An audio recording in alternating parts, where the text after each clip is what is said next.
Call the meeting to order at 5:08. And we have everybody here with the exception of Sarah Kelly.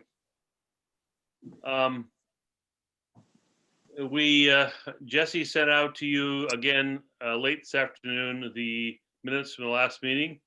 Hopefully you all had a chance to read those. And so I would entertain a motion. Only question I saw, Victor. Yeah, my name has to be spelled correctly, that's all.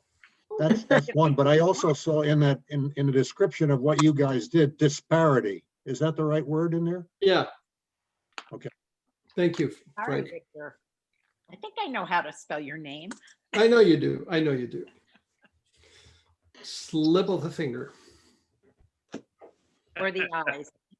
I didn't Move pick to it up accept, either. move to accept the minutes. How's that? Okay. All those in favor? Aye. Second. Okay. Need a second? Okay, any, Oh, I need a second on the. I motion. second it. Thank you, Maggie. okay. All those in favor? Aye. Aye. Okay, moving on to public comments or announcements. Anybody on the line? I guess not. So we have no one who wants to participate. Any announcements anybody wants to make? Okay, let's move on to new business. Discussion of progress on members on respective topics, and let's turn to Frank. Okay, let's hopefully turn to a share of the screen.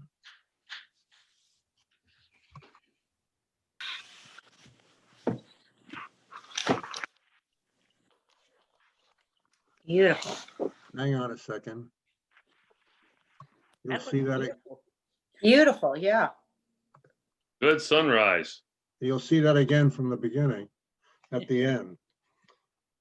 Okay, can you see that? Yes. Yeah. Yeah. So Maggie and I have been working a little bit on this business about flooding and flooding potential. Working around the town. And this is very much a work in progress, as I said in my note. So it's, and we're looking at material that can at once go in our report, be effective. We're looking for actions and minimal offense. So we have to think about what some of this means to the town council as we present it. So this is for our eyes only at the moment. It's important to realize, even though this guy talks about COVID as being the ongoing difficulty, and that climate change might be a little bit in the future, that the future is now. It's important that we act now and that we lay out the actions that we believe need to be implemented immediately and those that we can take a little bit of time on. But this is happening, and if we're going to get any sort of a handle on it so that we're going to be able to leave a system that is manageable by our children and grandchildren, we have to act now.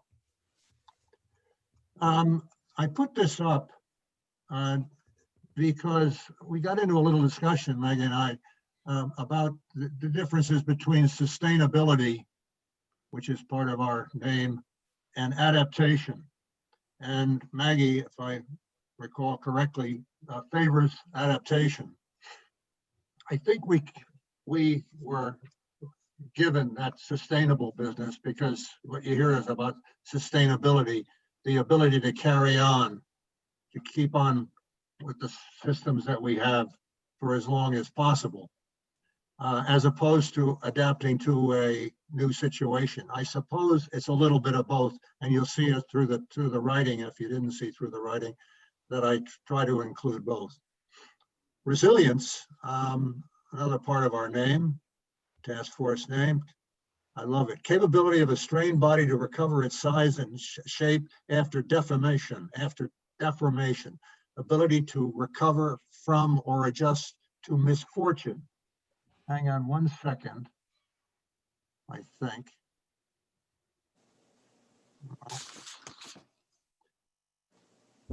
you guys are currently eating up a lot of my screen and I can't find my cursor. Oh, I got it. Thank you. The Lord heard what I was saying, I guess. That's better. Okay. I just hid you away. Thank you. We begin by addressing sustainability, adaptation. And we do this even though it's not directly, well, I gotta use the word carefully, directly related to this issue of flooding and flooding potential and resilience to flooding. Because of course, a fair number of these factors affect the degree to which the town will be impacted by climate change, and in particular, climate change as it affects flooding. Now, we recognize as we put this together that some number of these bullets would lap into other areas. For example, number one there, implement a major green energy initiative that is well promulgated in order to elicit significant public support for it. And we're thinking of solar panels, heat pumps, high efficiency lighting, and the like. I expect that Jesse will be talking a bit more about all of those. By the way, Zell, I have decided in my write-up, if you saw, that your report was dated 2011. And if that's incorrect, let me know. No, that is correct.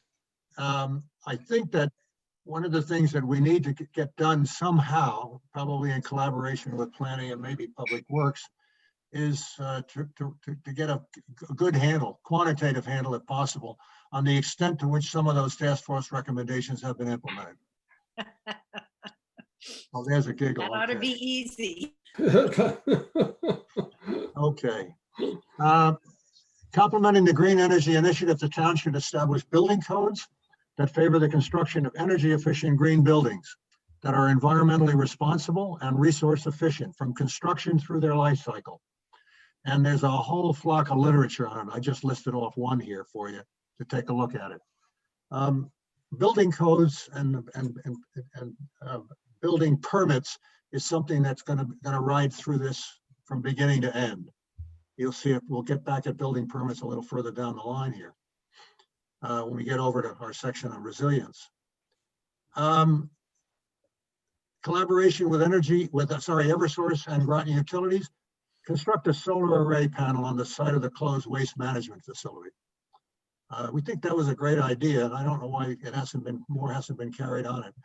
The monies to construct might take the form of a loan taken out by the town, underwritten by the town, paid back by utilities from received revenues. Money is a big thing through all of this.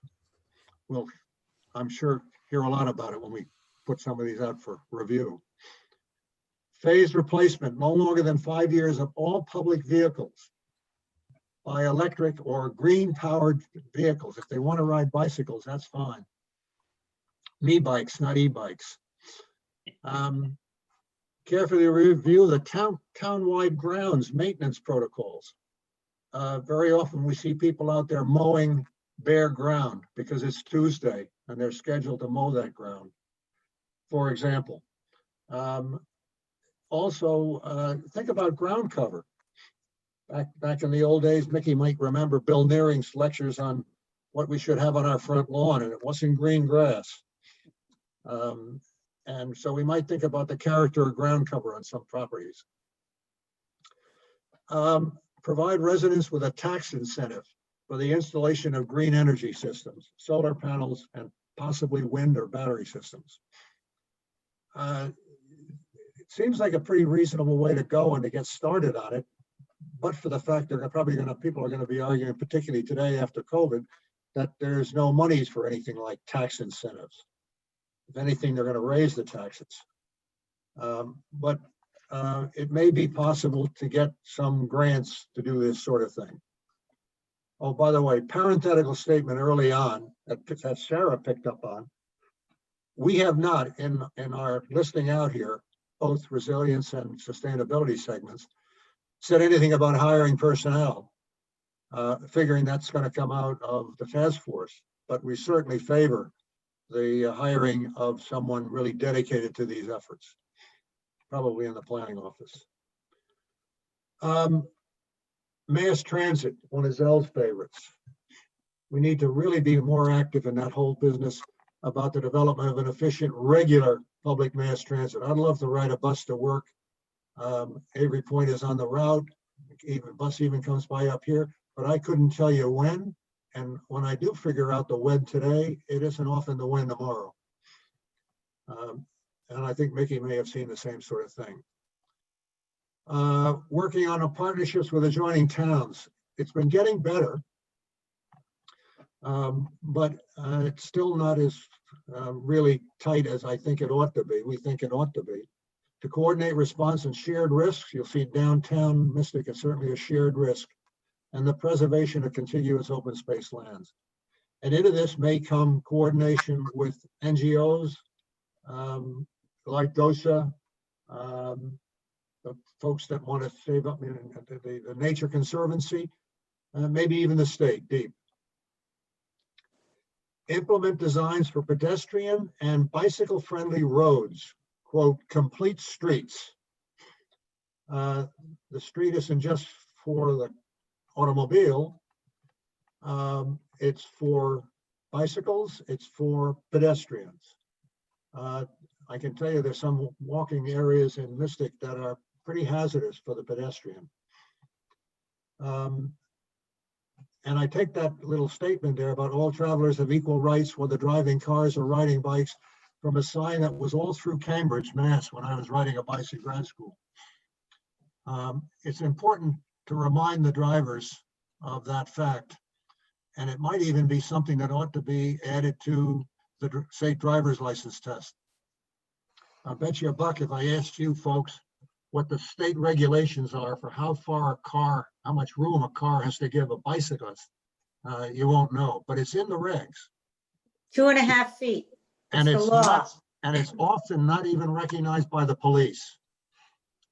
We've had police cars go by pretty close.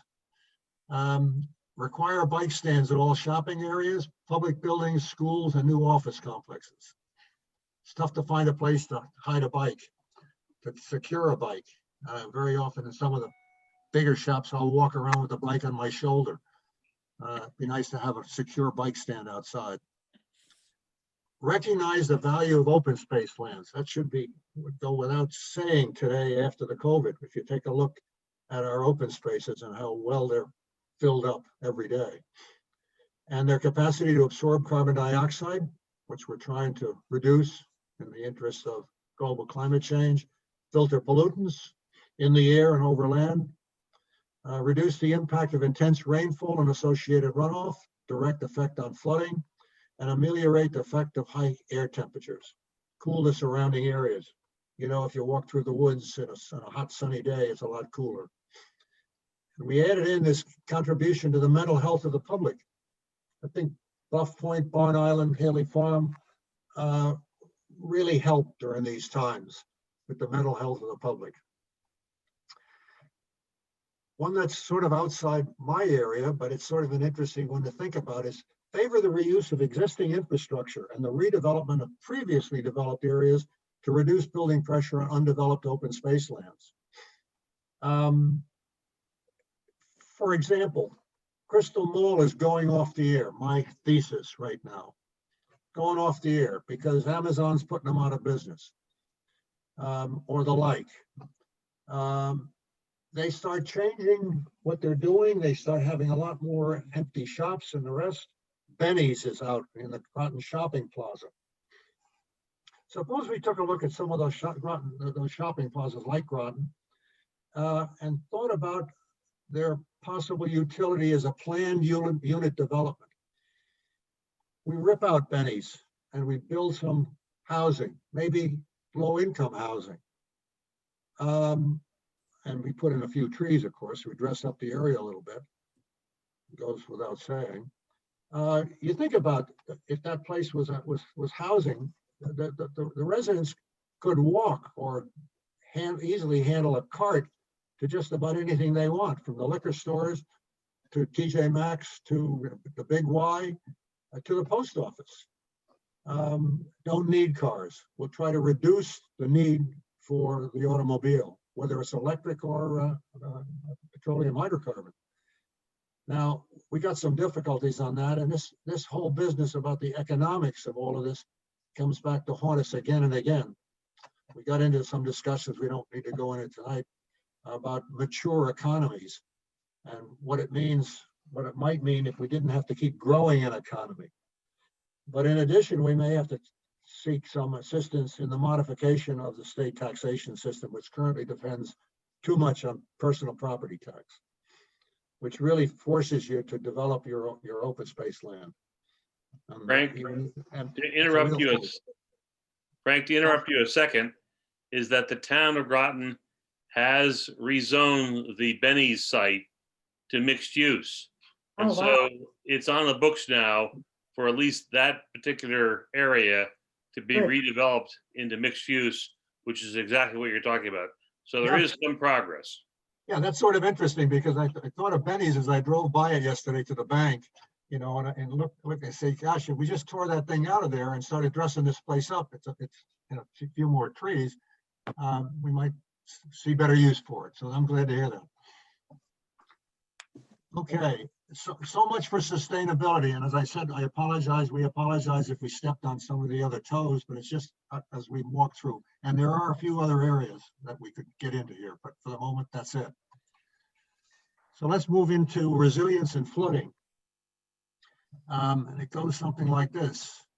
Here's the town of Groton from the air, and you can see a rather measly arrow, I hope. You can take a walk with me from the east. There's the downtown, the Mystic River, right around the corner, Groton Long Point, okay, Pine Island, and up the Thames, there's the submarine base, and that's more or less town of Groton.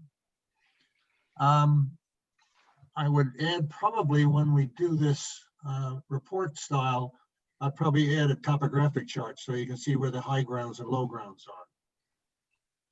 The next tool that I used a lot is this thing from Circa, the Connecticut Shoreline Sea Level Rise Viewer. And it covers the whole of the state down to Groton. There's Groton.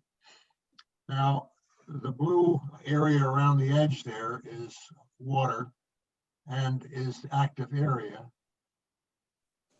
I'm sorry, this silly thing. We keep losing my little arrow, so. The black at the bottom is just where the program cut off. So this is what I'm working with. On here, there's a series of different layers, and I picked, for the sake of this argument, the 100-year flood plus 20 inches. You see it checked off there. Okay, now to the right, there's Groton, and the yellow areas in there are low-lying lands already, and you can already get a clue when you look at Groton Long Point down the bottom, there right on the edge of the bottom. There's a fair amount of low-lying land to begin with before we ever hit the 100-year flood. So let's start over at Eastern Point. Here's the 100-year flood plus 20 inches, and the airport's underwater. The airport's underwater. I got my arrow back. So the airport's underwater. We didn't really pay much attention to the airport. We might pay more attention to the marshland to the east of the airport with thoughts that you need to preserve the inland margins of that, the upper terrestrial margins of that, to allow for the migration of the wetland inshore as sea level rises. But we didn't get into that, mainly because it's Bluff Point land and it's, I hope, fairly secure. But take a look at the blues. Here's around Baker Cove, okay? Fair amount of blue in that, right up to Thomas Road. You come down in here, and here is Jupiter Point, all underwater. This is the marina area. This This is Shinnecock Yacht Club. That gets pretty wet in the front yard, but it's fairly high ground. Every point's fairly high ground. Little lower ground around Eastern Point. I didn't really pay much attention to this. There are a few houses in here, but not much, nothing compared to Jupiter Point. So I circled Jupiter Point as an area of some concern. Okay. In that, let's go to Groton Long Point. There's Groton Long Point, and you can get an idea that the 100-year flood, when you have 20 inches more of elevation on it, is going to get things pretty wet. Here's our Groton Long Point Bridge coming across, the railroad tracks up in here. You know where the high ground is here and going in. That's right at the stop sign right there. And then the area is into Mumford Cove and on. Okay, but underwater, and all of the beach area is underwater, and a fair amount of the point, so you really get to the high ground. This is Noble Avenue, Marsh Road. That's also underwater. You take a look down there, and this roadway down the bottom, come here. That's Marsh Road here. Come down to Noble Avenue, you can see right now it's pretty low lying space. Okay. Front Street in Noank. Here's Ram Island Yacht Club. There's Ram Island Yacht Club. Okay. So the immediate area, Ram Island Yacht Club, Latham Lane, sort of is a cutoff. That's underwater. You get out the lands that lead up to Noank Village Boatyard underwater. There's a few houses along in here. My circle, I pretty well kept it to this area right in here. Okay. Cedar Point and I'm sorry, Willow Point and Cedar Road. This is West Mystic Shipyard area. Housing back in here. This is Casino Road, believe it or not, back in here. And there is a resort right back in here right now. That's going in, a couple of new places going here. And portions of Cedar Road coming in down in here get pretty wet. Okay. And downtown Mystic, there's the railroad bridge. Okay, the railroad bridge. And even though I cut off Stonington, you can get an idea that a fair amount of Seaport Marine is underwater, and it's pretty well underwater right up to the Cottrells. But all the blue is underwater. You know, Pearl and Gravel down here are underwater fairly regularly in extreme tide conditions. And if we kept going up here, there are portions of River Road above this that are also underwater.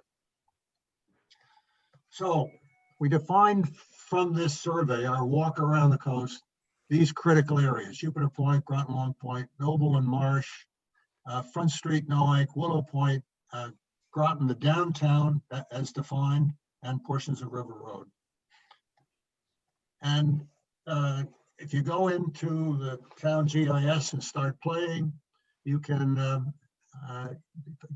put a loop around some of those areas and get an idea of gross property valuations. And this is by no means for public presentation because I'll have to check the accuracy of the whole thing, but you get an idea that you've got about $200 million involved in those spaces total.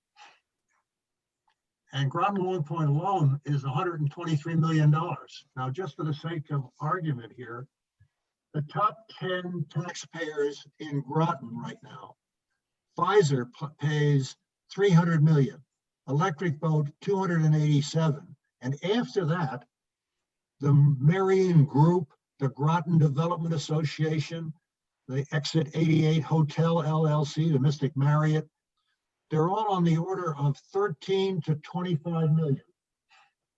So when you look at Willow Point at 22, Groton Downtown Mystic at 24, 25, these are significant components of the total grand list of the town. And if you were to lose those, it'll mean something to all of us. The total is something on the order of 5% of the grand list. So based on that, we put together what we think ought to be a reasonable response and in order to increase the resiliency of the areas. And top of my list is to develop a plan for the raising of roadway elevations in each of the critical areas, including with that simple roadway raising, taking a look at drainage and see what that means, what that needs in order to handle more water. And we'll talk about flooding in a second. Or we talked about flooding action in our note. We don't have good numbers on some of that. The town does very little to discourage building, but we think that it really ought to take a look at the critical areas and discourage further building and development in the critical areas. And if not, at least take a look at building codes associated with building in those areas. Consider the initiation of a program to increase the elevation of structures in the critical areas. I'm really surprised that the Groton Long Point folks haven't started that already in the area of what I call Victoria Beach. I can take you downstate, Fairfield and beyond, and there are any number of local, small homeowners associations that have started near the completion raising the houses in the area. But we don't see anything like that going on down here. I'm not exactly sure why. The funding might be provided by a mix of state, federal, and private property. We seek to build collaboratives, cooperation, partnerships. It's not all going to be state. It's not all going to be federal. And what about tax business? Is there some way we can play with taxes to incentivize this whole operation? Town must develop clear specifications and criteria detailing what houses in the critical area may be reconstructed or repaired following major storm damage. You get a 100-year storm in Jupiter Point, there's going to be a fair number of houses down there that are going to be matchsticks. Should we allow them to rebuild? Specification might be based on the frequency of flooding potential. That's a term that's used in the FEMA flood insurance business, which is another whole place for discussion. The insanity of some of the federal flood insurance programs right now. And they may really be insane if you take a look at what the deficits are going to look like over the next few years following COVID. But we could get some help with that frequency of flooding potential and how often it has to be played with by talking to the planning office. And then in some areas, consideration should be given to a retreat option, where the shoreline homeowner has available to him a reasonably proximate inland site. Could be on Groton Long Point, some of the higher ground. It could be back up the hill, up Fort Hill. The town might start thinking about acquiring some land for that purpose. And it may, over the next 5 to 10 years that we care about, only be in the form of a fund, because for 10 years we may be able to live with some of these conditions. But after 5 or 10 years, with the sea level rise and the frequency of storms likely to increase, some of these areas are going to become less and less habitable. And having that set of funds available to assist the homeowner in relocation, I think, would be very important. And then beyond the critical areas, a municipal drainage network should be analyzed to determine capacity to accommodate water volumes associated with extreme rainfall events such as the one we had in 2010, where we might get on the order of 2 to 10 inches over the course of a day. We know that flooding, there's some very real flooding potential. The town saw it in 2010. The town in areas saw it to a less extent in 2018, but where we had 2 or 3 inches of rain in a day. But it exists. And I think about Zell, Mickey, and myself when we first came into the Conservation Commission business in the early 70s. One of the first things we got talking about was the drainage of Long Hill, and having water blanket dance around how that was being improved. And it was improved down the bottom by the Avery Memorial there. But it's still, when we see major events, still a problem that needs to be looked at, particularly long-term. Now, to get some action on all of this is going to require some help. As you heard again and again when we had presentations from various town departments, there is very little clear policy in the town of Groton, but for keep the taxes low and don't spend any more money than you have to. And some fair number of these items, bullets, are going to require some amount of funding. And in order to do that, you're going to need the citizens involved in the discussion. So we believe that initiation of the long-term effort required to increase and maintain town-wide resilience and sustainability, as well as reducing the town's carbon footprint, requires the broadest community support. To do this would favor an education program that should start from the bottom up, initiate active collaboration with the town schools, working with the science teachers, civics teachers, and the like, introduce students to the subject of climate change, cause and effect, and required remedial actions, and the timescale associated with those actions. The subject we talked about before, establish a system of signage throughout the town dealing with the sensitivity of the immediate area to flooding. So we might make up one set of signs for Groton Long Point and a different set of signs for downtown Mystic and the like. System would consist of both the elevation pan boards and the explanatory text detailing the history of extreme water levels in those areas. And then a speakers series, both in person and hopefully less and less online, virtual, but virtual still has some benefit for folks that can't come out. Dealing with the fundamentals of climate, maybe the fundamentals of the economy, and the factors affecting climate change and probable local impacts. And in a nutshell, that's it. Now, this slide can be taken as a sunrise or sunset. I won't tell you which it was, but we hope it's a sunrise on a new day where we address Benjamin Franklin. where we address climate change as an immediate problem, and we take some action. We don't need another report. Thank you very much. Nicely done, Frank. Thank you, Frank. Great Okay. report. Both of you. Both, yeah. But Well you done. presented it well, Frank. Thank you. Is that okay? Now, That's great. questions? That's what do Okay, we so miss? let's have a discussion.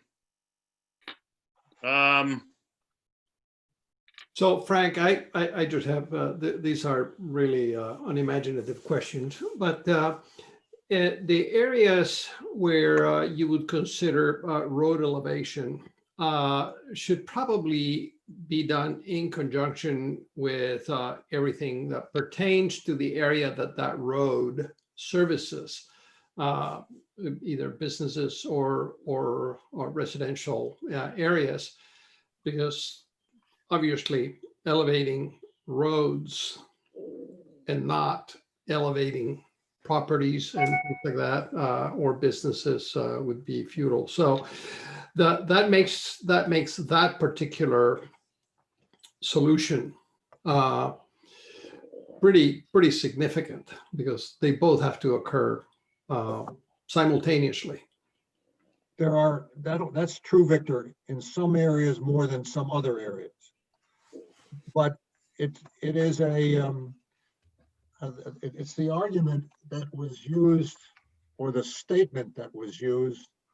I think we may even heard it when we met with the town engineer, when he talked about no plans at all because it would, quote, inconvenience adjoining neighbors or adjoining property owners.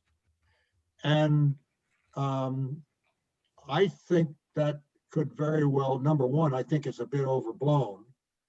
I could see, and when you see some of the new plans, I think they're new plans for the Groton Long Point Bridge, or at least it was in discussion stage. The properties right and left of that road are going to be affected to some extent, but you could still drive down from the road to the properties. Don't forget the town owns something like 7 or 8 feet from the existing roadway, right of way. So that's certainly a consideration. But you see, if we did it in combination with this elevation business, if there were places like the Groton Long Point Road where the ones, 215 this side of Groton Long Point, where those properties really are hazard in storm condition, they ought to be thinking about elevating the structure. So you say, okay, we're going to be raising that road, we'll elevate the structure the same, that's all working it together. But I think there are some, now Front Street in Noack, you could raise the road. And if Fred Anderson doesn't care to raise his entry to the driveway, it grades down to the driveway. But Fred Anderson is at some hazard where he is right now. That's very low-lying land. Angie Robinson next door, a little less because she's on a little bit of a rise in Latham, but not much. But you're quite right, the two have to go together. But I don't think that fact should be a block. It's an impediment that can be overcome, but they're using it as we're not going to do anything. You say, well, that's baloney. The blacktop Front Street in its present location, the next time that comes up, is a waste of money.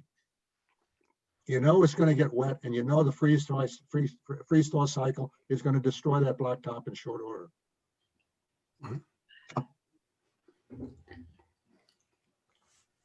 Other comments?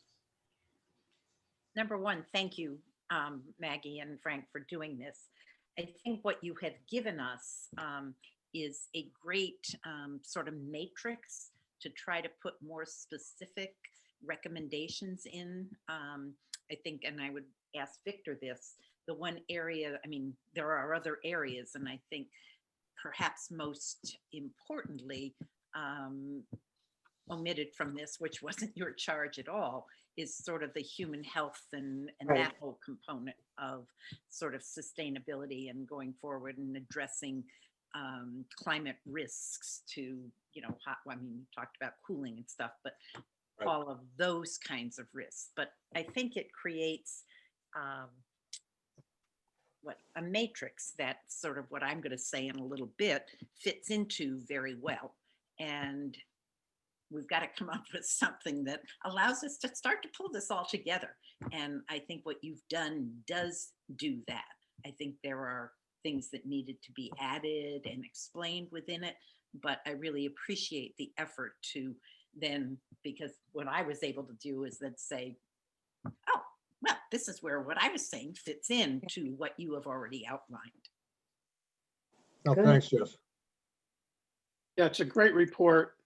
And I agree with Jesse that, it provides perhaps placeholders for more specificity if we think we need it. The question is, to what extent do we add kind of a laundry list of things? I'm thinking of, for example, in addition to having solar panel arrays at the old landfill, how about on school grounds, that sort of thing?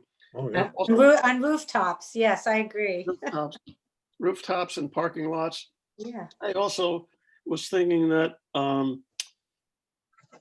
when we talk about impact of flooding, it's not just on structures, but it's also on what's there besides the structure. So for example, I worry about pollutants like, at a marina with fuel that's there, or, electric boat, it would seem like that's got a major, all sorts of stuff there that could be worrisome if it flooded and leached out into the waterways. So do we go beyond just structures? Actually, as a parenthetical, I was walking downtown yesterday and took a good look at that building that's going up next to SIF's. Mhm. And, on top of the fact that it's a Tell. monstrosity, but actually one of the reasons why it's so tall is that really the whole ground floor is obviously on stilts. What's So the parking lot? well, it's wash away.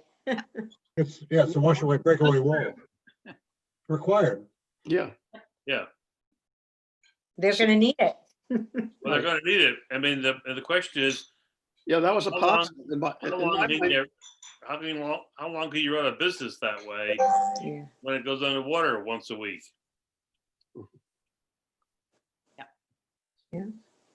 Let's Some of that Peggy. stuff, and you guys alluded to it in the report, the state building code, as it gets upgraded every 2 years, does actually address a bunch of those things.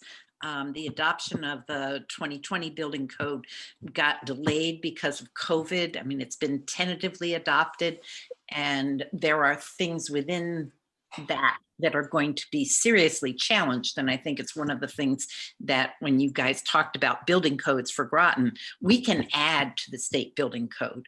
We can't do anything less than it. It is a base level. And so Groton can adopt requirements beyond what the state building code does. And that's Right. not what we're talking about tonight, but there are ones that I would suggest in that area going forward. Yeah, I did not do my homework on the latest building codes to see what was there and what wasn't there. I was looking more at the problem and saying, well, we should address it this way. Yeah. Then let's see what we have to work with. That's the next level. Yeah. So that's good. I mean, part of, I think, the dilemma we've got is that we can drill into it like you were just talking about, or we can suggest areas that we would be happy to assist them as they drill into it. They meaning the town bureaucracy. For example, in the building code, one of the things we might, just as an example, all new houses have to have an electric system set up for charging electric cars. That is in the current building code, actually. Okay, but is it being enforced? We don't know. Well, But and let that's the our town, building inspector. let the town building inspector work through that with us sort of looking over their shoulder so that they don't completely think that we're telling them what to do, but we are sort of pointing the way and then backstopping it, if you will. Which comes Because back I to mean, the problem is that the list is very, very long, and I think what you have to do is pick the most important things. That's right. There's I no do think question of that that. Two things, priority and timelines. There are some things in here that, as I said about that retreat lands, if you figure you need something like that in 10 or 20 years or 10 or 15, so we begin to build that fund, that can go. There are other things that the flooding and the pollutant potential, an interesting one. There are some areas that we need to address that right now. And when we look, or at least address how to handle it, when we look at what the plans are, there weren't any. They're not raising the roads. Right. Mickey, I think that, a great place for us to start is the education piece that I'm really glad to see in your report, because clearly we need to get public opinion on our side for any of this. And Absolutely. I remember, Frank, when we started the idea, we floated the idea, is that a good word? When we started the idea for recycling, you remember we did all those workshops, we went around town and we had things at the library and so on. I mean, I could see us going out to Groton Long Point and doing a show and tell using some of those maps that show different scenarios of flooding and because we might have to leave our motors running on the car so we get our asses out of there before they lynched us. But I think that that kind of messaging is what's going to get people, at least, you got to really hit people over the head with a 2x4 sometimes to get them to pay attention. And now's the time to do it. Yeah, I agree with you, Mick. And in fact, Jess, I think you and I, at the last meeting, we mentioned the fact that we could bring in data on valuation changes as well. Property values and what it means into the real estate market is already there. And you see it in the insurance end of things, you see it in the sale prices. And that's another way to get their attention. That's speaking of a stick, that's Right. the and economics the are there too. carrot is the reduced premiums if we actively engage in the community rating system for those properties. And Right. so that's a selling point in that educational effort to say, if we do these things, you can save up to 40% on your insurance premium for flood insurance. Right. Maggie, you had your hand up? No, I didn't. Oh, okay. I think I'm looking for my glass. I don't know. Okay. Other thoughts? Well, just continuing a little bit with the education thing, is that these show and tells that we did back on the recycling was done actually by us, by the members of the conservation Yep, commission. Conservation Commission. And so, is that something we'd be willing to do? To put together a good presentation with the kind of data that and maps and so on that shows people what the facts are. I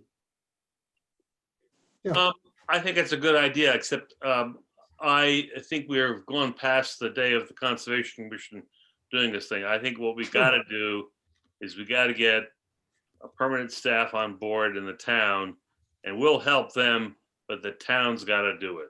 The town bureaucrats. That's where the rubber meets the road. They have the resources, and we spending our time hand carrying this out to the Joe Q public, I don't think it's going to work. We can help them frame the issues, help them frame the presentations, but they got to do the work. And Now, you may disagree. Let me turn it around for one other thing. And I don't want to sound too conservative in this whole thing about the role of government, so forget about that one for a minute. I guess I respectfully disagree. Okay. That I think that what I would do in an ideal world is I might look for a friend of mine who lives on Victoria Beach. And I would ask him to put together the meeting. I'm a favor of grassroots, a ground up sort of approach. And as opposed to government coming in and laying it on you. And we are to some extent, this cohort here, government. If we're invited by the neighborhood to come in, I think it would be much more effective. That's why I was playing with trying the idea of working with the schools. The science teachers and the rest, we can bring them some information and then they can get it to the kids and it goes from there. So I agree that we need to do it very much with Nick. I think the how to do it, I think we do need to do to some extent. You cannot expect the town to do it necessarily, assisted and all. And I think we need to do it from the ground up, bottom up. that's actually. I agree with that, but yes. Frank, I agree with that too. And your presentation, and the work you've done with Maggie does offer a template to think of resilience and sustainability, at least in large part, based on geography. And that is invaluable because part of the problem that we have in looking at human health issues is that we may not be able to cover the entire region, but by selecting areas of high vulnerability using those circumaps and timeframes and having data you offer some data on the financial contributions of those areas to the town economic base. I don't know if we have data on the human health vulnerability of inhabitants of those regions. I can tell you that if you take the city of Groton and you compare it with Groton Long Point, you will find huge disparities and huge differences in both financial vulnerability and human health vulnerability, even though they share the same environmental risk when it comes to certainly acute events or sea level rise, storm surge, et cetera, et cetera. Right. But it gives us a really neat template, as Jesse mentioned, to start thinking about how to prioritize. And it's really, I think, very, very elegant. It's very concrete. And it gets us a step closer to a priority setting. Now, with regards to your sort of grounds up comment, I totally agree with that because it's absolutely necessary. This is the only way it's going to work. And taking the example of the Ledge Light Health District, what they've done is they've taken the leadership in organizing the community to there has been, for example, an effort to do a community needs assessment. This happens to be mandated by the Centers for Medicare and Medicaid. Any part of the state, hospitals, healthcare facilities that receive federal funding have to every 2 years do a community needs assessment. And so the Ledge Light Health District has one. They completed we all worked on this. And 60 to 70 different organizations in the state got together to do a community needs assessment. And that is essentially a document that prioritizes 3 or 4 major needs. And there are dozens of committees of citizens at the grassroots level acting on mental health and substance abuse that you brought up. Another group is working on reuse of land and reclaiming lands for, in this case, for community gardens. Okay, you talked about what would happen if Bernie and all those areas go belly up. Can we repurpose them? And so I'm just finding a lot of linkages with work on the human health side and public health side that track very nicely with the framework that you and Maggie have put together and are mutually reinforcing. Excellent. Other comments? Well, we might ask where we go from here, but we'll leave that one on the table. Well, that's my next question. So where do we go from here? Well, just a quick comment on the education part. I think it's important to both make people understand what is happening and what the risks are, but also to present options for how to deal with them. And that I think that an important part of our recommendations to the town and in general is, it's not just despair. These are things you can do, whether it's raising roads, whether it's raising houses, whether it's getting actively involved in the community rating system or whatever, but that we need to not just be the deliverers of gloom. Yeah. No, we're not, we're only mentioning catastrophe, if you will. Realizing that it can happen, take a look around, plenty of examples of it. And then we're talking about actions. Right. It's not the doom and gloom. It's the doom and gloom would be there's nothing you can do, but there is plenty that can be done. Yeah. Now, the one thing I want to toss on the table, only toss it on the table, is this whole business of economics. And we could really use some help, or I could use some help in that area.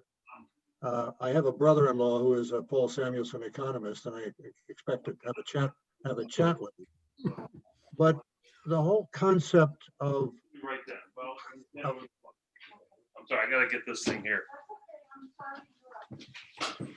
You okay? Everything all right?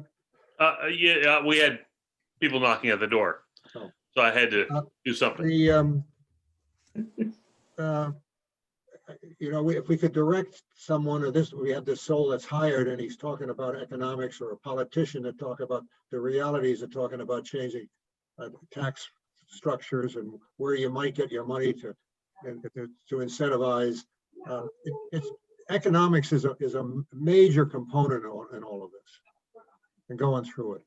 And I mentioned to Maggie the other night that I had read some things by Bill McKibben on mature society, or mature economy, and there are models to say you don't have to keep growing the economy. Well, the problem with that, of course, is if you keep growing the population, to some extent, you have to keep growing the economy. But there are different models of taxation than personal property taxation. Well, and we get into the arguments about income tax and the like. We've all been through that. The economic implications of this is something that it's going to be tough to answer some of the questions from the town and from the citizen, the public. Well, I would love you to engage your brother-in-laws, that whom you said, because I've Yeah. tried to engage my daughter who teaches economics also. And, particularly on the resilience component, investment in resilience to give them an economic quotient that is accepted.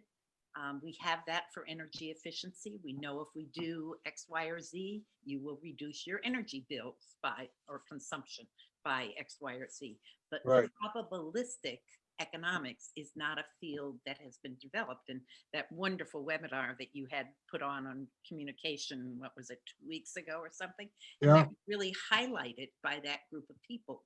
We don't have an accepted rubric for quantifying the value of resilience investments, because we don't know whether they're going to be needed. It's very, it's out ephemeral. It's not ephemeral, but we don't know whether it's going to hit that place or this place. And there is a need within the economics realm to develop some kind of agreed upon thing that can be used to rate the value of this investment versus that investment. Well said. You know,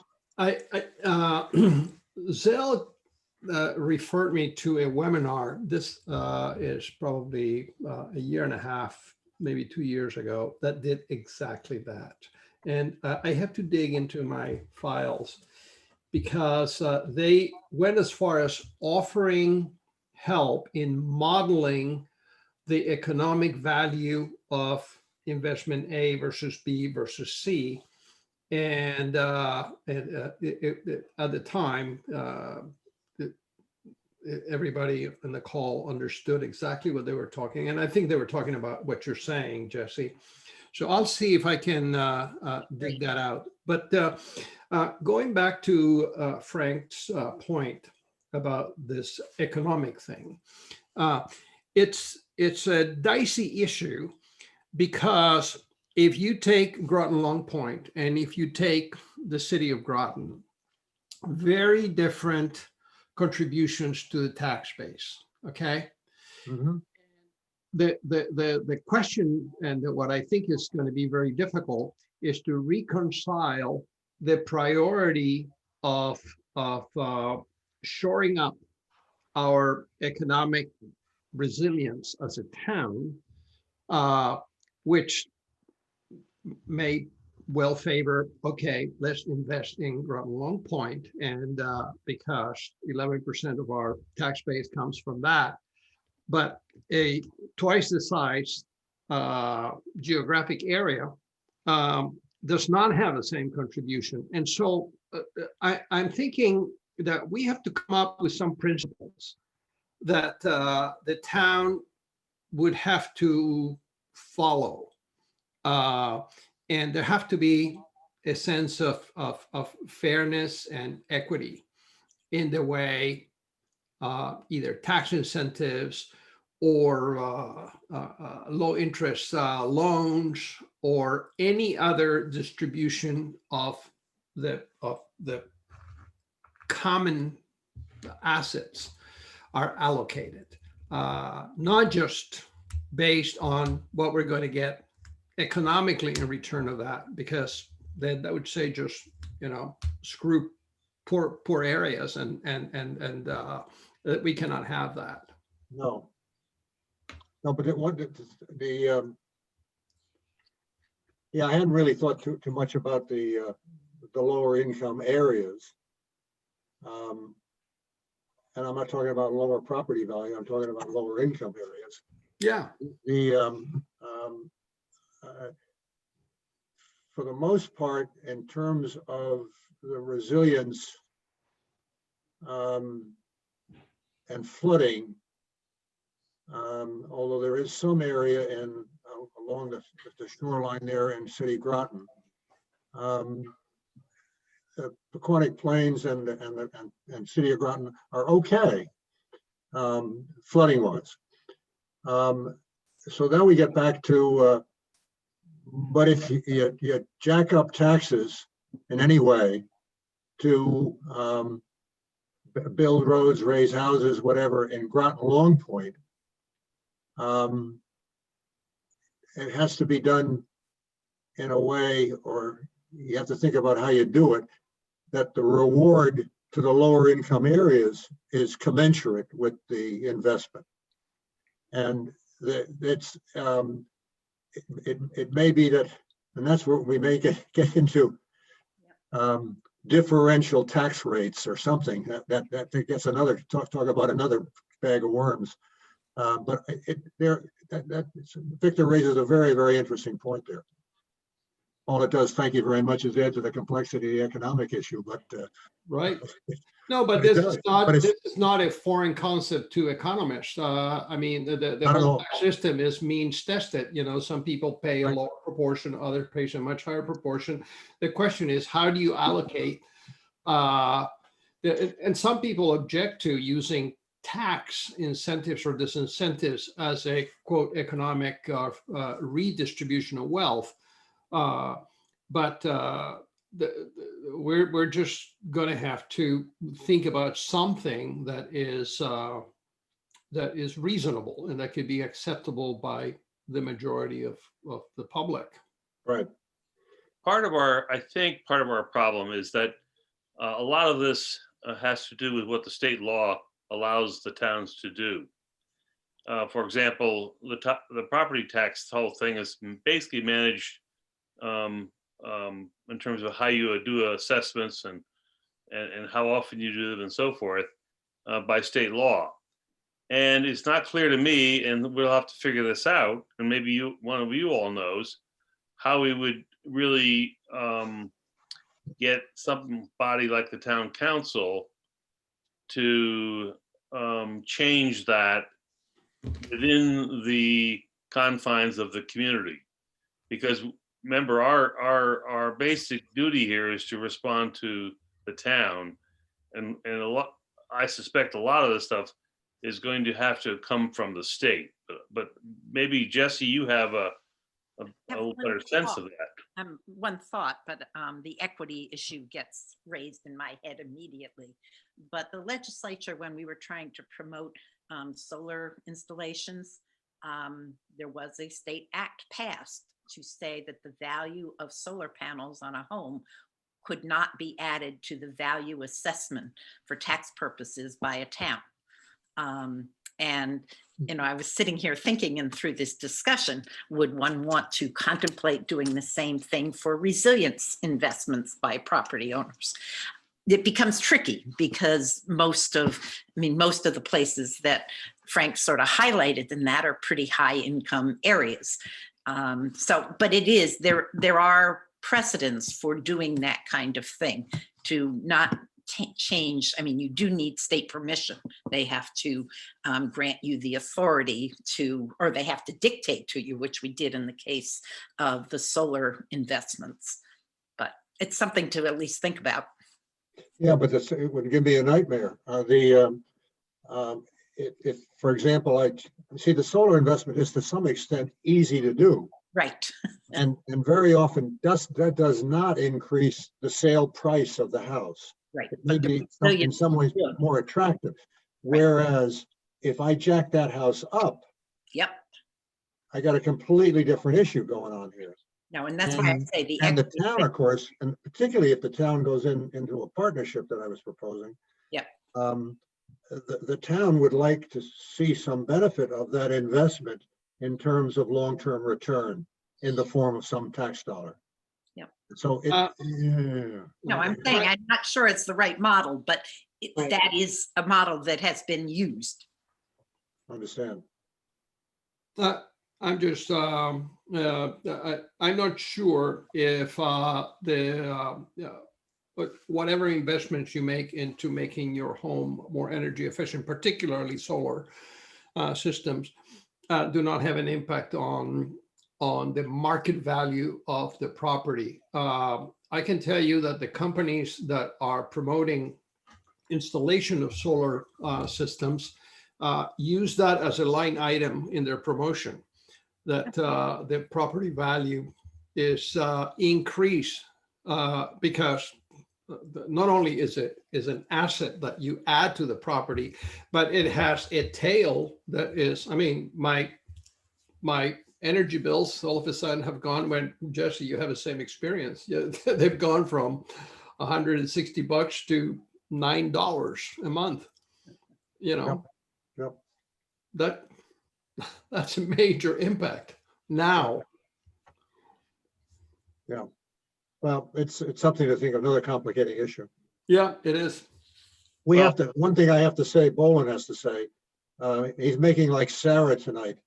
His pumpkin's gonna turn into a Ferrari at 7:00. I got folks All right, downstairs. all right, Zell. I got the message, Frank.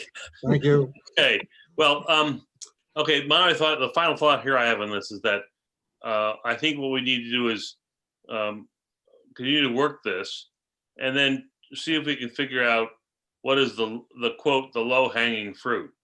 Where is it that we can do a lot with some relatively small changes? Not to downplay the whole issue of what do you do after a major hurricane. Those are all crucial, but I think in order to get some traction, we need to do those things that are easiest first, if you will. Okay, Roger. unless there's further thought, and I guess we should, Jesse, you want to sort of talk about the energy stuff that you've been working on Sure. and how it that fits with probably- Greg's?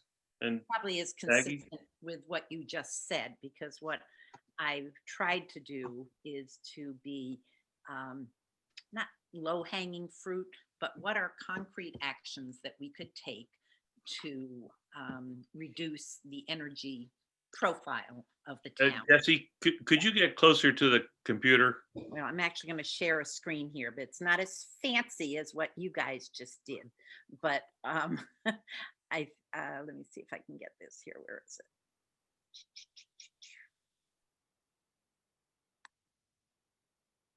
No, that's Frank's. Wait a minute. Hang on a sec here and I will do it. But it was really to try to focus on what actions we could recommend. Here it is. Okay, so all I have to do is share the screen. Is that right? Yes, All right. I do that. Where is? there's a Oh, green button. Sarah. Hey, Hey, hey, Sarah. hey, Sarah, Okay. Do you? take your mute button off. She knows. But I have this screen as a file. How do I share it on Zoom? You push share screen and a whole On the bunch bottom. of things that you have open in your computer will come up, and click on the one that has the document that you want to share. Okay, so I need to get back to Zoom. I'm sorry. This is not being very efficient on my part, is it? Okay, share a screen. There it is. Okay. So Click it. click share screen. Yes. There you go. Okay, but how do I get the document? Well, it should have appeared as part of a panel. There are a whole bunch of little windows in front of your screen. Go back. Okay, I'm sorry to be so. No, let's see. up on top, big All thick. right, it's all right. You got it. But the document is a Word document. What do I do? Is it open? It has to be open. Just Open it. Yeah. Yeah, it's open. Okay. Now, when you click there, you should see it on the screen. Along with others. There's several of them, including that Zoom ad. Oh, let me just run through it. I'm not figuring out how to do this. I'm sorry. I'm so technologically challenged. Anyway, so this was what Zell asked me to do, was sort of energy efficiency actions, energy use in the town. So the first sort of section of this addresses what the municipality itself can do in terms of energy efficiency. So sort of as referenced in Maggie and Frank's report, you know, using the 2013 Peregrine energy efficiency recommendations for town-owned buildings, including schools, update the actions that have been taken since there was a 2018 evaluation by a UNH Sustainability Fellowship Program. And I think we have that. So she's mapped it out to 2018. So, you know, we don't need to go reinvent the wheel. The things that they recommended are still there. I think back to the question that you guys continually raised, how do we do this? And so rather than trying to get the town to come up with the funds and the upfront funding for all of these, I would recommend that we get the town to utilize energy performance contracting to finance those deeper efficiency investments that were identified in that report, because we know the town's not going to come up to do them out of their own capital budget. I think we also need to then require that all of the departments of the municipality continue to do an annual benchmarking of their energy use. It's been done, but I don't believe it's been kept up to date. Second component would be to get the town to expand its own deployment of renewable generation. And we know the mayor is very interested in that, but to plan and come up with a schedule for increasing Groton's solar energy production, utilizing, and again, the upfront cost is the thing. What we did for the middle school was utilize a power purchase agreement, basically arranged the Connecticut Green Bank's Municipal Solar Assistant Project to do that.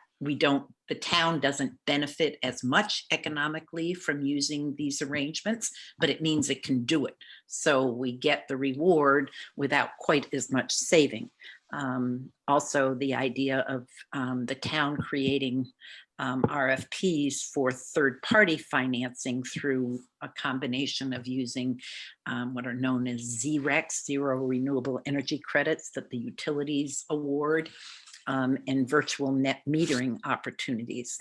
This might be particularly relevant to installing solar on the landfill, but also would be the basis for trying to create a microgrid at the top of Fort Hill that could maintain essential services. Without a lot of analysis, I just sort of said, I think we ought to have as a goal for the town to deploy resources there that could provide 50% of the power needed to keep those facilities running, essential services and shelter.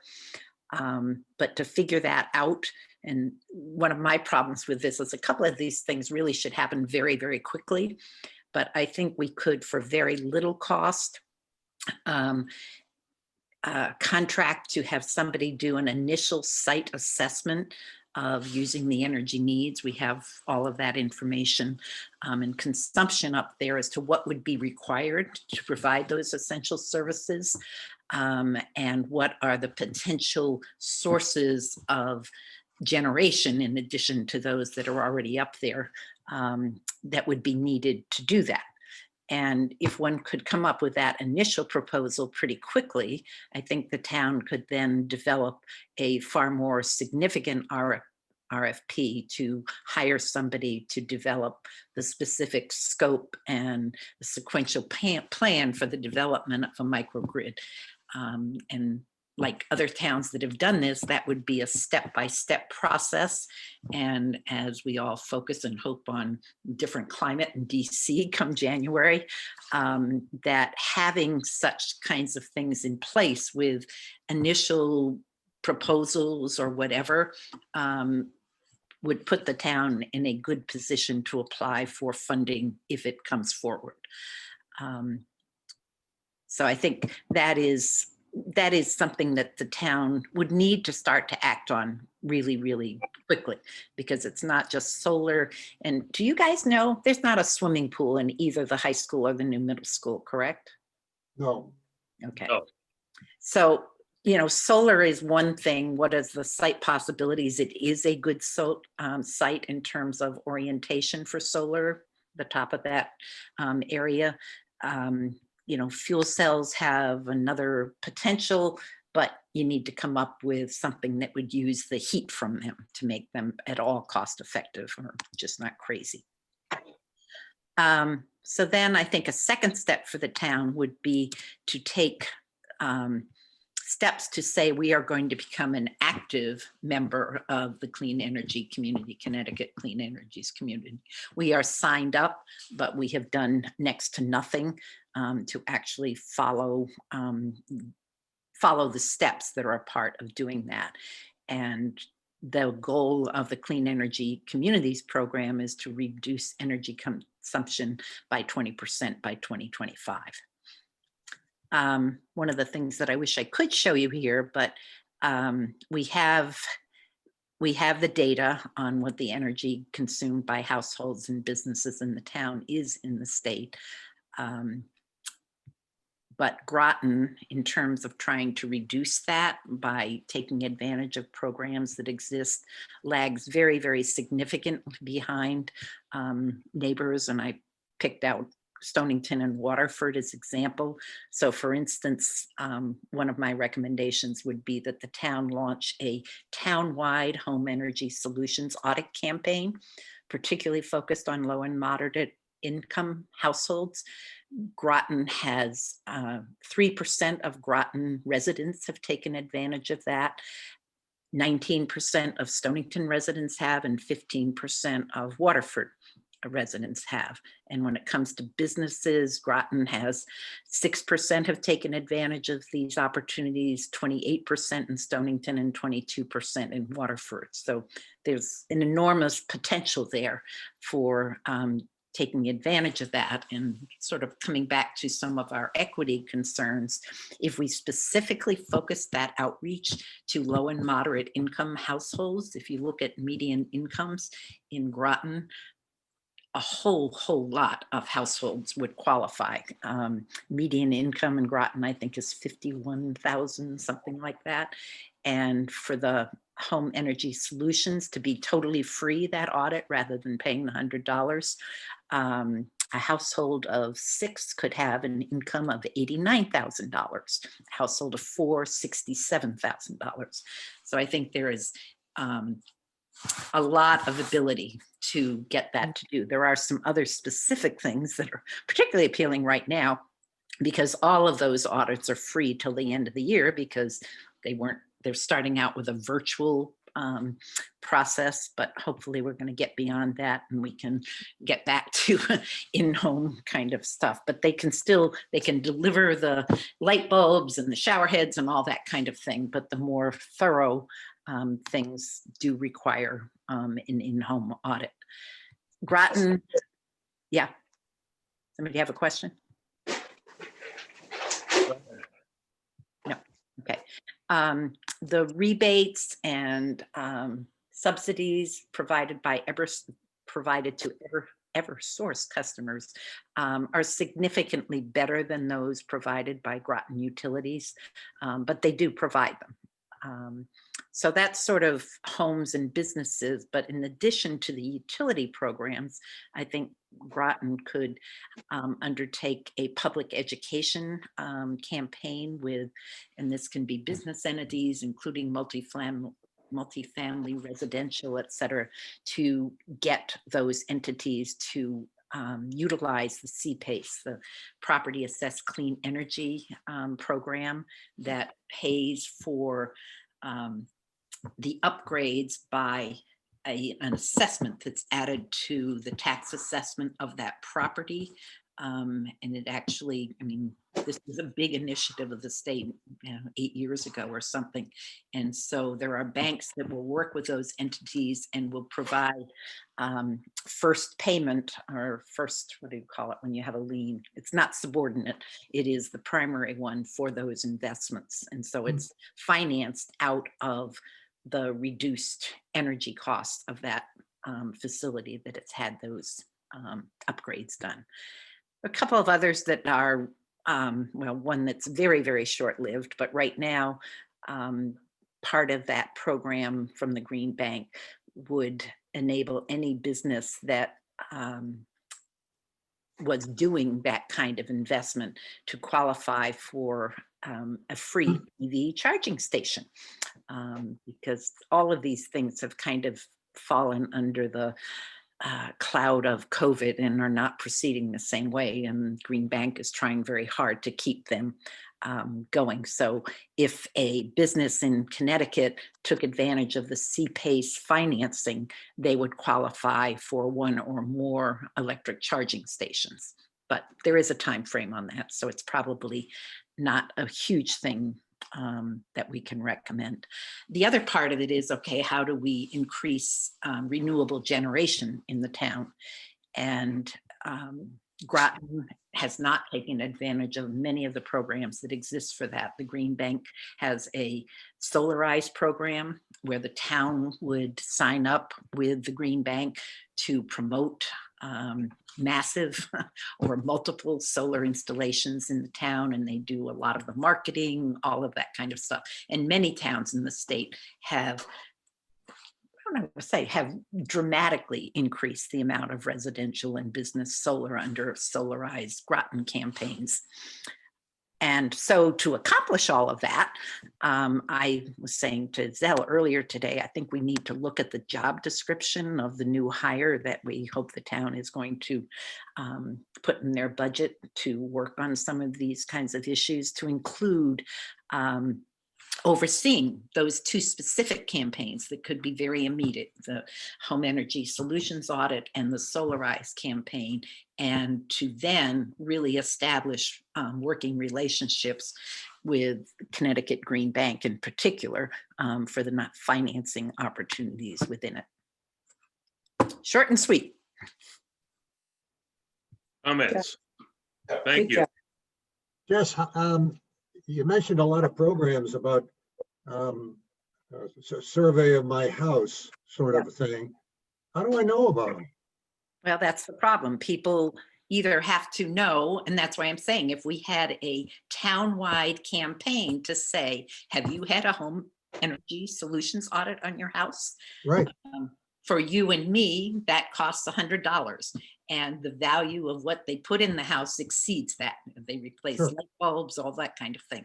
But people don't know about it. And for low and moderate income people, that is free if you meet those guidelines. And for Groton, that's pretty easy to meet them. Right. And the other end is, I hear about all the programs and Green Bank in particular, and Groton's deficiency in it. Why of that? We don't have the personnel? What are they just I think it's personnel. I really mainly personnel? people are overloaded. There's nobody to say, oh, we need to be pursuing this. And we are. I mean, Rick Norris has the solar panels on the middle school were done through the Green Bank's Municipal Assistance Program. Wait, do I understand there are solar panels on the new middle school? I don't know whether they're on yet. I was trying to look at that today. I don't think they are. But that is underway.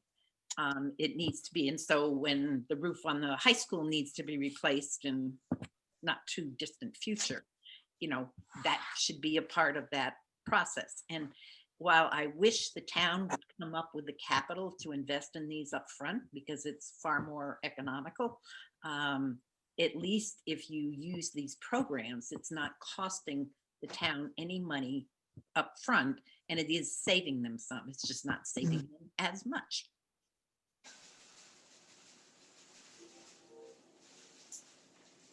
Other comments? Good. Sarah, do you have anything to say? Not really. Hello. Other than we're lucky to be in Connecticut right now. Okay, About to snow here tonight. oh, it is. Okay. Well, any other thoughts about what Jesse's done? I think that's a good start. I think there's a lot of other things that are all tied into that, particularly as it relates to the building code. And some of that gets slipped in as, what's required in new construction, what's required in old construction, and a lot of energy efficiency stuff around that would have a huge impact upon the community. So our building code in the state is actually quite good from an energy efficiency standpoint. I think the places that the town may want to, You need to get closer to the microphone. sorry, the energy efficiency components of the state building code are really quite good. It's the International Building Code.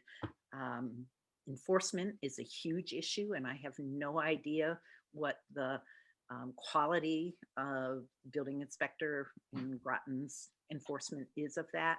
There are certainly components that I am going to recommend in the building component of this that we exceed the state building code, but most of those are more in a resilience category than an energy category. Okay. Other thoughts?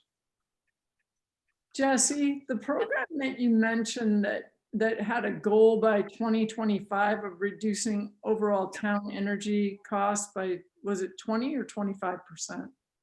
Well, the Connecticut Clean Energies community thing was 20% by 2020. I'm trying to sort of say, okay, we obviously haven't done that. Right. So what about if we develop our own goal and sign up for, there are about 6 components. I can't share these anyway. That's okay. 6 components of that for doing, and we do have the EE Smarts. There is education in our schools on this, but we have essentially done nothing. It'd be a little game of catch up for us, and you're proposing that we would try to do that program in the next 5 years or so. I mean, the town has reduced, the municipal part of the town has reduced its energy use from 2014 by evidently about 10%. 5% of that is evidently due to weather. We can't really count that. Yeah. Okay, thank you. Okay. Other thoughts? Mickey? Victor? Maggie? No, I think we've made some good traction and how we translate it into Okay. action for the next thing. Okay, any thoughts about how we put this together? Because we've basically now got Victor's and Sarah's input. We've got Jesse's, and we've got Frank's and Maggie's. So now we've got to sort of see if there's a way of putting this together so that without writing a whole big, huge report, but something that sets us up with an ability to be able to take this to the council and at least explain to them how this might work. So I think we need to think about that. Yeah, so Victor and Sarah, I have a question for you, whether if you take the sort of basic structure of what You need to get closer to your microphone. what Frank and Maggie have done, can you develop a section of that would deal with the recommendations for equity and healthcare and that kind of thing? I think another component that, and I could do that under parts of that for the energy part, there is still a building part that I think becomes part of the resiliency component of that. But is it possible for each of us to see if there's a way for us to sort of insert in that and continue to build upon that? To Build cover, a common Word document. yeah, Yes. That's where Google Docs is very useful. Yep. So, Sarah, I'm glad you're able to join us. So I know you read Frank's and Maggie's document and so forth, but to answer your question, or at least partially answer your question, Jesse, I think there is a way, and I'm thinking as I listen to all of your presentations, how to adapt the human health resilience, and I guess I'm going to be talking about adaptability. Right, Frank? All right, I guess. First of all, I don't know if the data exists to regionalize the factors that confers higher risk to populations in the geographic distribution that you shared with us. I don't think there is that kind of a granular data, but I can ask. The other, and Zell asked me the question before the meeting, how do we think about health and human factor, resilience and sustainability, not just for the acute event. The acute event, storms, et cetera, extreme heat waves and things like that. I think we have a very, very good plan for response, and the town is completely subsidiary to the Ledge-Light Health District and Region 4. Not only there are plans, but there is ongoing rehearsals, simulation, things happening. The challenge is what can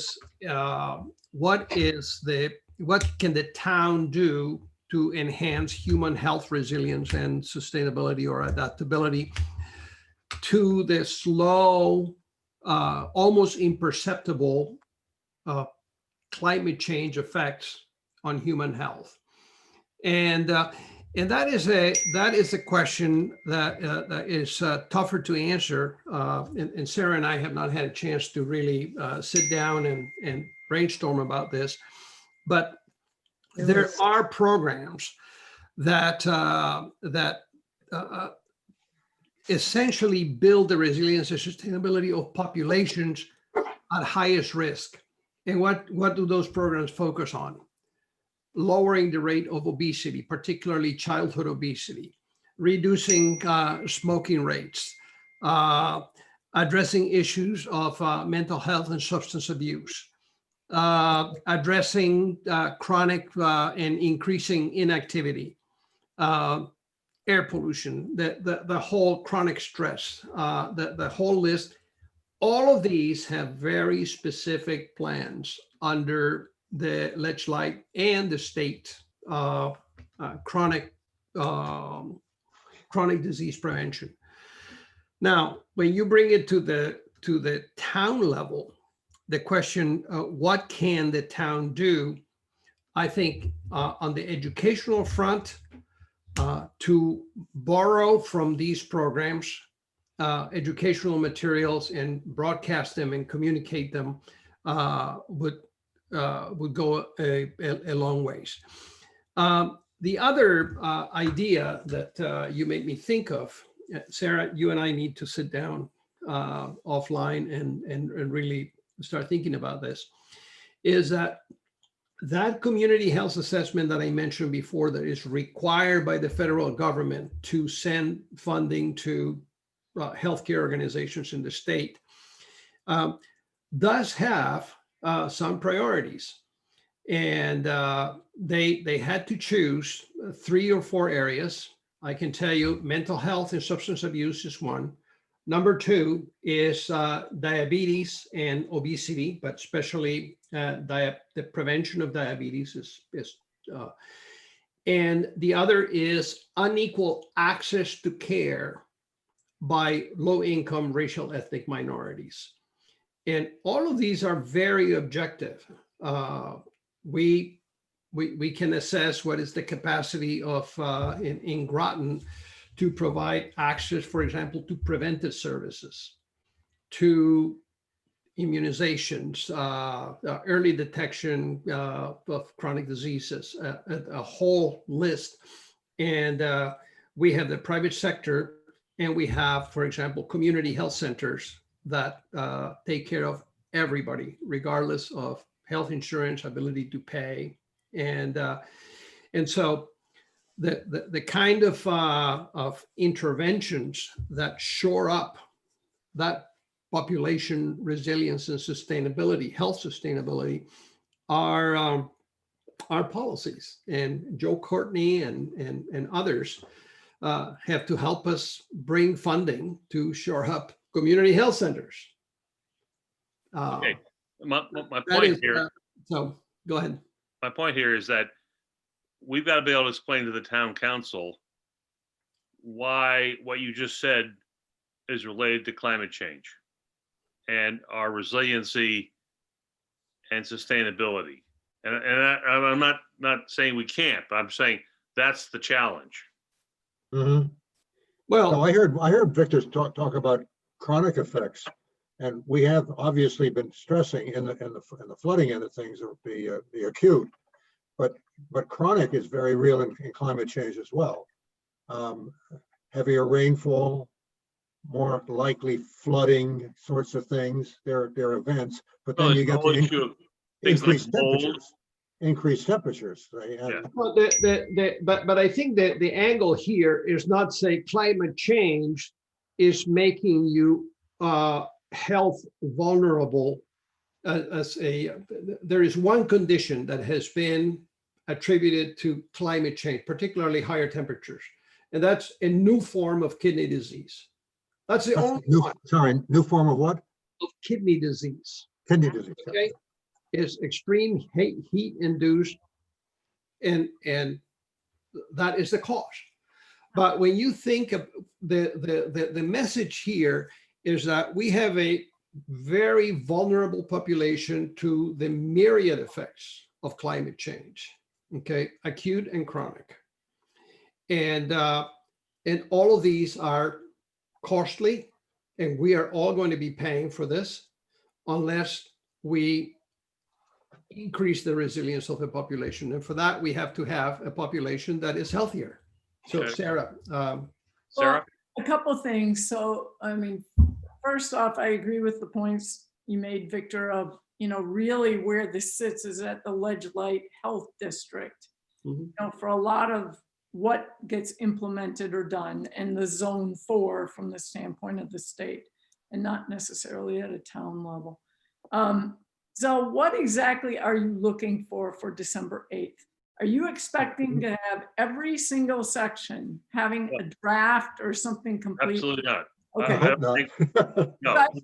I think we can talk a little bit about, there'll be certain sections that will not be complete or We are simply need to update them about what we've been doing. What we've been doing is we've been meeting with town officials, and we've begun the process of taking that and trying to come up with a recommendation or series of recommendations which the town we would like to discuss with the town. Yep. And I think there are some things that we'd probably like to lay on the town. For example, the last chapter of Losing Earth by Nathaniel Rich. I think there are a couple of things like that that we can suggest that they might want to think about. I think that the goal I would have, I would imagine would be that you might challenge the town in the areas that this town has not, to some of the points Jesse made, taken advantage of things that were already available in the state of Connecticut or were programs, and that what it might do in sort of a low-hanging fruit mode of where there are programs already, there's money available, here's what you could go do. Then there's maybe a second tier. Again, I would do this in kind of an outline form. Exactly. Of what where you see opportunity. And it I think we can do that. since not a lot has really been implemented, you know, the opportunity can be all capitalized. Mhm. Victor, one thing that you might think on adding or incorporating in that whole thing is this business of mental health.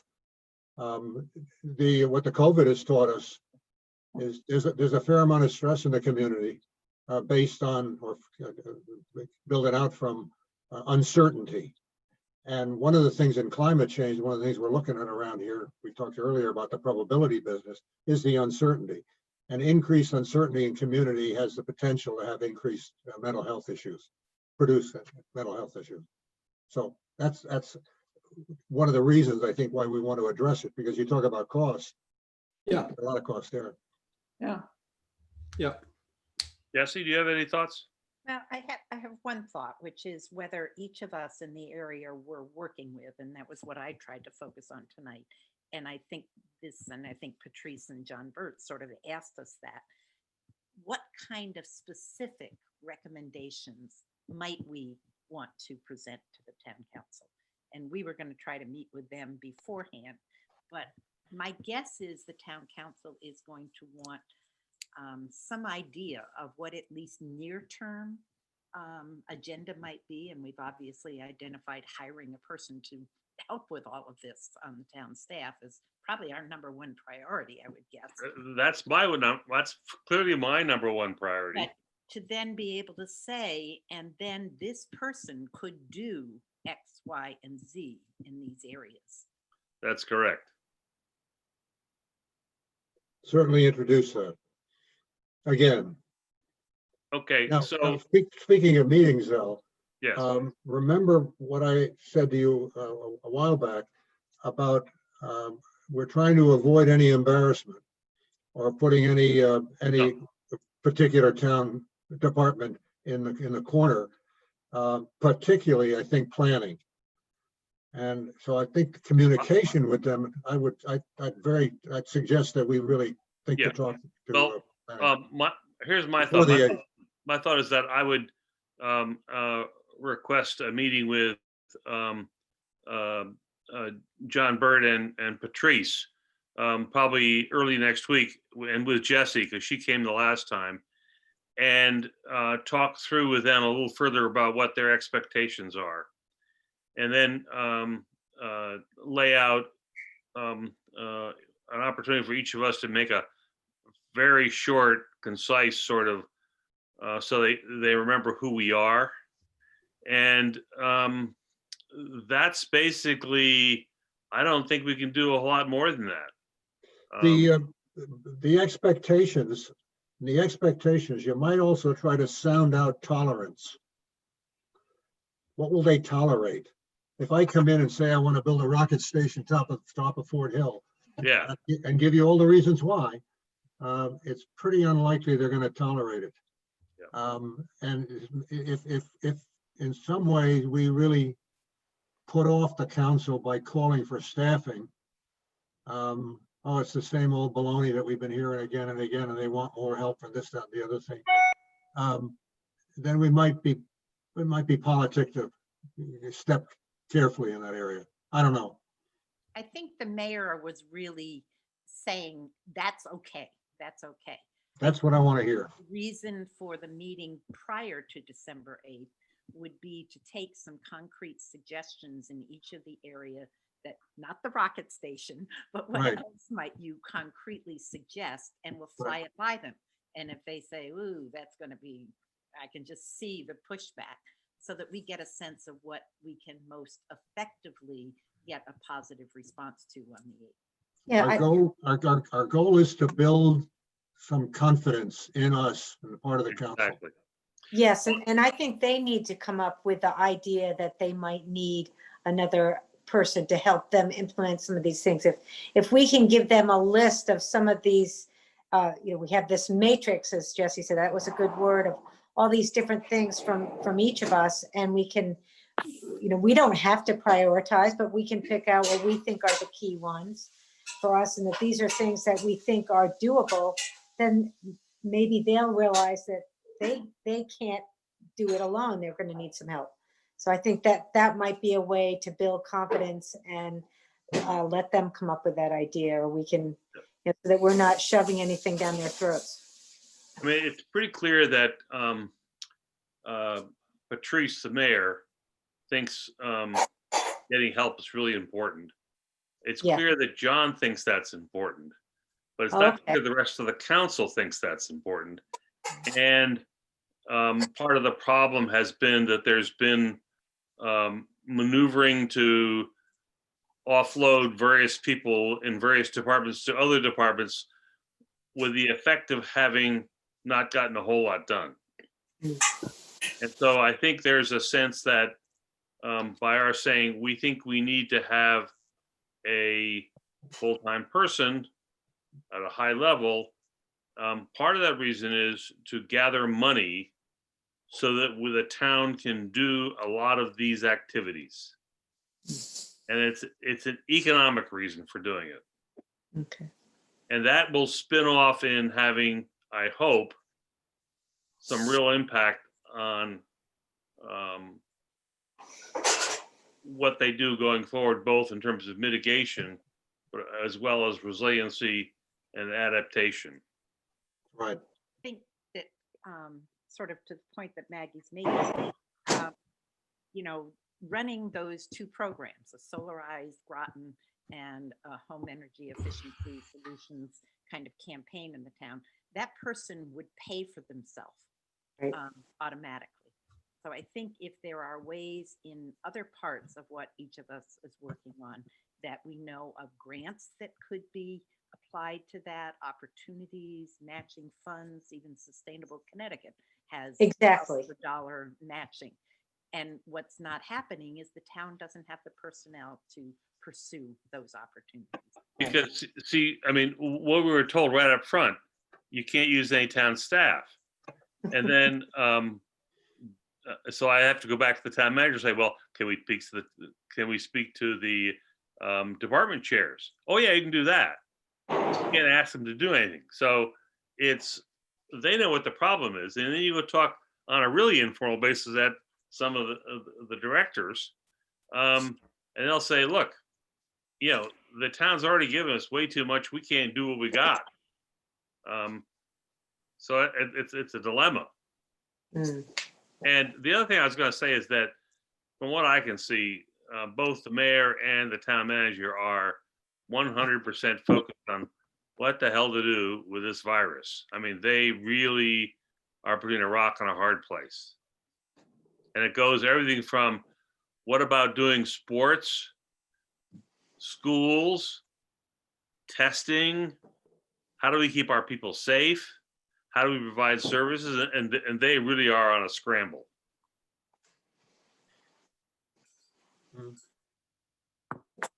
That was a showstopper. Remember Kelly's pumpkin.